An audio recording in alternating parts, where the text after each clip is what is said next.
So, if you didn't know by now, I'm currently in Japan for my first ever art career journey, which is an art retreat I host with a group of 24 other artists as we explore and immerse ourselves in the cities of Osaka, Kyoto, and Nara together. By the time I'm filming this video, the first group already ended, and I'm currently on a 5-day break as we wait for group 2 to begin. During this time, I'll be working on some art and videos to share with my audience what goes on during an art retreat with me. So if you want to see videos and vlogs of these Japan trips, stay tuned for me to post a full vlog, but in the meantime, you can check out my Instagram stories at @mewtripled for the general idea. So currently I'm in Osaka, and after a week of go, I finally get to sleep in. I had a therapy session first thing after I woke up though, due to the time zone difference in LA versus Osaka, and I thought it was nice to just process what even happened to me the past few days. To be honest, I woke up feeling a bit hollow just because we had so much fun and I was probably experiencing a bit of what some may call empty nest syndrome. So to shake off some of the feelings to feel strong enough for the second group, y'all know I need my physical exercise to make me feel empowered. Let me tell you, walking around Japan in 90-degree humidity is a unique, sweaty experience I can't say I fully recommend, but that's what we went through, and even though it may slightly be cooler by the time the second group comes, I need to do things to increase my stamina during those times. After exercising, I wanted to work on some art, and the hotel we were at was able to lend us a room to work in. I wanted to create a promo post for people on Instagram to keep an eye out for my stories to watch the art retreat vlogs, and with that, I'd like to thank the sponsor of today's video, TORRAS, the original iPad stand case maker. So for anyone looking for a good iPad case with multiple stand options, TORRAS recently introduced the Ostand, an iPad case with built-in dual kickstands and a pen holder inside the case.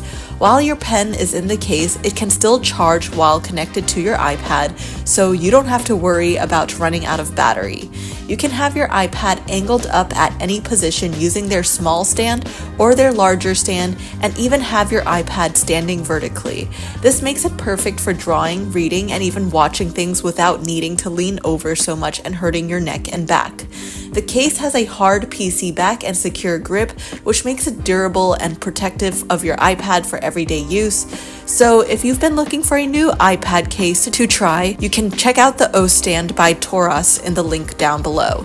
So since I'm traveling, the TORRAS case makes it easy to transport with, as it's one of the more lightweight iPad stands I've had, which helps me make more room for shopping, which is what I ended up doing next after working. We grabbed lunch, and for the record, we almost only had Japanese food the entire time we were here, so I just needed to spice it up with something different, you know. I noticed that when I was younger, I loved more anime and cartoon-inspired merch to buy, but these days I really just like looking at simple life stuff that I could incorporate back at home. But don't get me wrong, I still love my silly merch, which is why I still got this banana cat keychain from a gacha machine back at Kuromon Market. Okay, so this is my haul so far, where I got this little deer fortune teller from Nara, and I also got this new deer coin purse from Nara, and this one I actually just got here in Osaka because there was a deer store. This little guy says everything. Then I also got this black and white / grayish deer handkerchief. Then moving next, I got this art book, which I actually saw back in the US, but I just never got it. But basically this art kind of inspires me for, like, you know, the level of simplicity that I'm trying to go for, you know, my comics and stuff. And I just like the style of, you know, any cute girls with big limbs tapering towards the end, I guess. And then I got these two mangas, which I am sure most of you know what it is, but it's called The Guy She Was Interested In Wasn't a Guy at All. And it's a popular manga that blew up. So if you like rock music,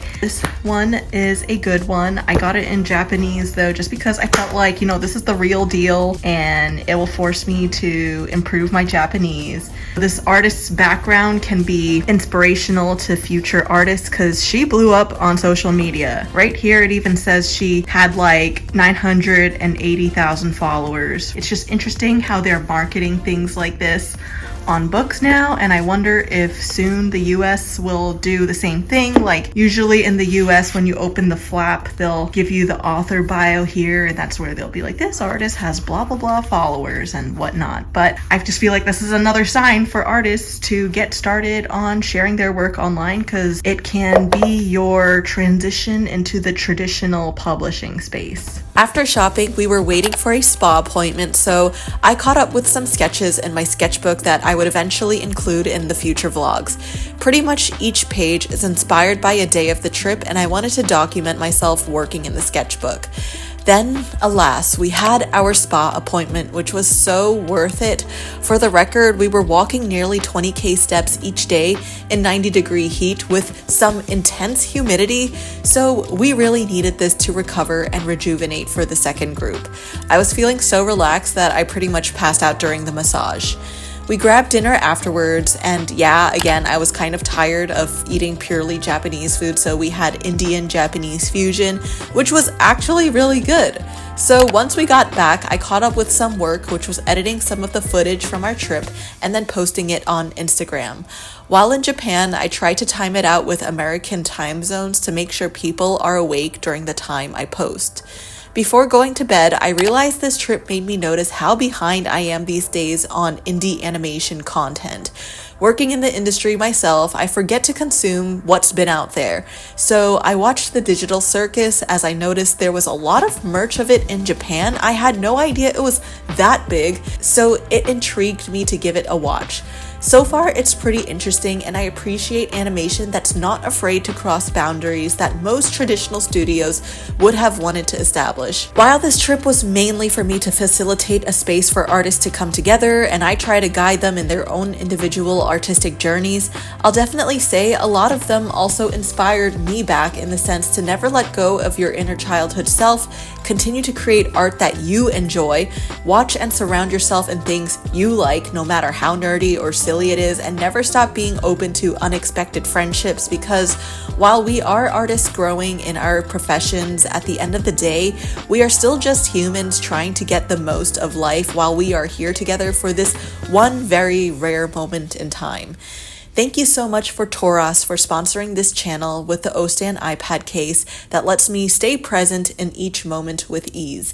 Anyway, that's a day in my life in Osaka, Japan, so stay tuned for me to release the actual vlog of our first ever art career journey in Japan.